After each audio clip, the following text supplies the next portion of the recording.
Regiment of 1, 10, and...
אני רוצה לברך את כל העושים במלאכה, את מזכיר הממשלה ואת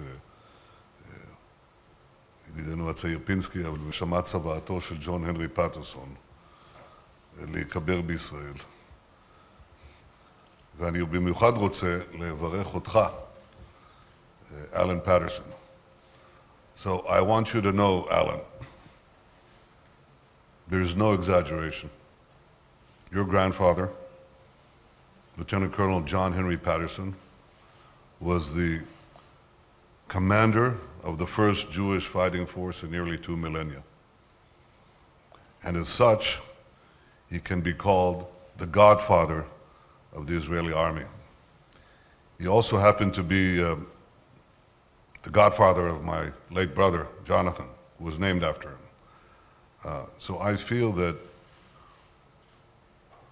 in doing what we're doing today, we're paying a great historical debt and a personal debt. My family is here with me. My wife Sara, my brother Ido, his wife Daphna. We are repaying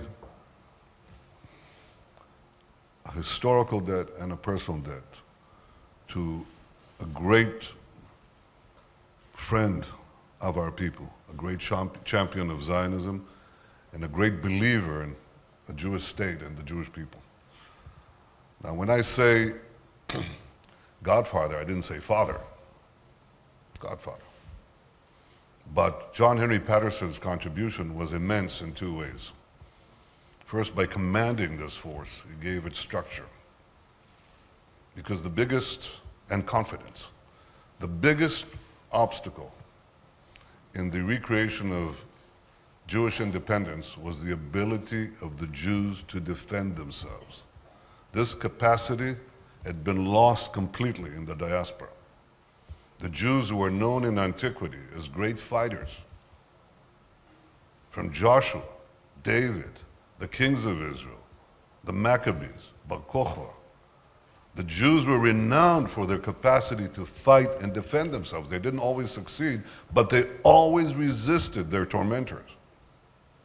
That capacity was lost over the centuries until the Jews became wind-tossed leaves, unable to defend themselves at all. And in fact, the word Jew was gradually substituted for the word wandering Jew, and then cowardly Jew. And the idea that Jews could take up arms and fight and be perhaps among the best fighters in the world, this was viewed as lunacy. Not only among the non-Jews, but among the Jews themselves. And it took feats of imagination, of brilliance, to imagine that the Jews could reconstitute that capacity to resist and to fight that characterized them in antiquity. This was first brought up in its full force by Herzl, who was dismissed as crazy. not only for the Jewish state, even more so for the idea of a Jewish army. That really sealed Herzl's fate in the eyes of advanced people. And then it was brought up by Herzl's disciples, Jabotinsky, and of course Trumpeldor, who persuaded the British to do this, and they appointed your grandfather to this job. And your grandfather immediately saw the great potential of these Jewish warriors. He taught them. He himself reinstilled in them. He said, you are the descendants of Joshua. You are the descendants of Judah the Maccabee. He said this. He was versed in the Bible. He was versed in the land of old. He was versed in our heroic past. But he said, you can recreate that historic past in the present. The future is yours if you have the will, if you have the faith, if you have the discipline. I read his biography. It's quite astounding. His recollections of fighting with the Jewish fighters in Gallipoli, and then here with the Judeans, as he said. He infused in them a change of belief in their own confidence, in our confidence, to take up the sword of David and to defend ourselves. This is the pivotal change in our history. He is the godfather of the Israeli army. But then he had another contribution, because years later, having been a champion of Zionism, the Zionist cause all the time, he came to the United States and he met up with Jabotinsky and my late father, Professor Ben-Zion Netanyahu. My father had gone to London on the eve of the Second World War to persuade Jabotinsky to move his base of operations, agitating for a Jewish state, from England to the United States. He told him that it's true that Britain was the dominant power in the world at that time, but a world conflict will come and the emergent power will be the United States. My father was 28 at the time. And Jabotinsky heard him out, called the delegation, and he said, we should do what this man says. And they went to America and began agitating there for a Jewish state. And as my father met Jabotinsky, or rather as my father met your grandfather, they crystallized one direction, a Jewish army. John Henry Patterson, Jabotinsky, very briefly because he passed away shortly after he came there. My father and your grandfather appeared again and again before audiences and said, Jewish army, Jewish army. They too were dismissed sometimes as fringe elements, but this was the basic thing that changed our fate. And it was a grand partnership. My parents spoke admiringly of your grandfather, very admiringly, very warmly about his, the depth of his commitment to our people, about his unique character. They were so attached to him that they decided to name their eldest son, our brother, Jonathan. They called him Jonathan because of, in honor of John Henry Patterson, and Nathan in honor of my grandfather, Rabbi Natan Milikovsky.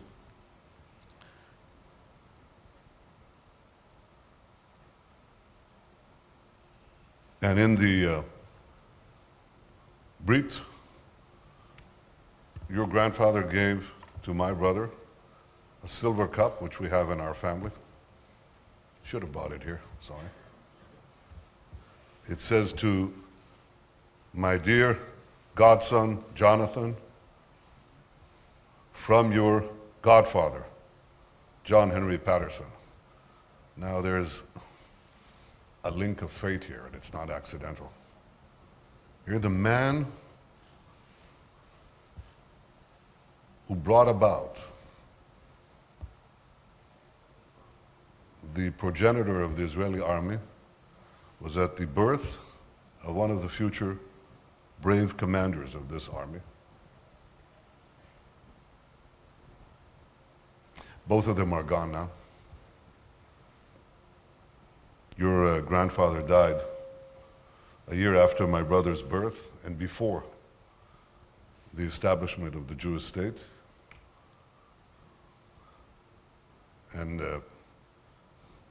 my brother fell some 30 years later in leading the rescue force in the Tsahal's rescue mission of his Jewish hostages in Entebbe, Uganda, in Africa. There is a great link of fate and there is a great debt. Your grandfather wanted to be buried next to his beloved soldiers here in Avichail, in the land of Israel. And I feel it's an obligation of our people, of our state, and of mine personally, to fulfill his testament.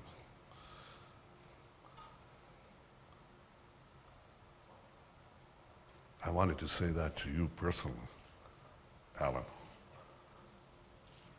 And now I'll sum it all in 2 sentences in Hebrew, possibly 3.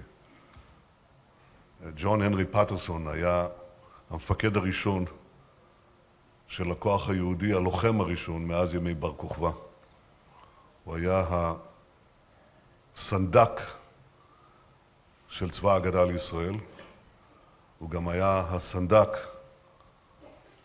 של אחי יוני, שנקרא על שמו. במעשה של הבאת אפרו לארץ, קבורתו כאן, לצד הלוחמים של הגדודים העבריים שהוא הקים, אנחנו סוגרים מעגל היסטורי, ואנחנו משלמים חוב גדול מאוד לאחד מהגיבורים של עמנו, אחד מהתומכים הגדולים ביותר שקמו לציונות, לעם ישראל ולמדינת ישראל. אנחנו מצדיעים לך, ג'ון הנרי פטרסון. We salute you, John Henry Patterson. תודה רבה.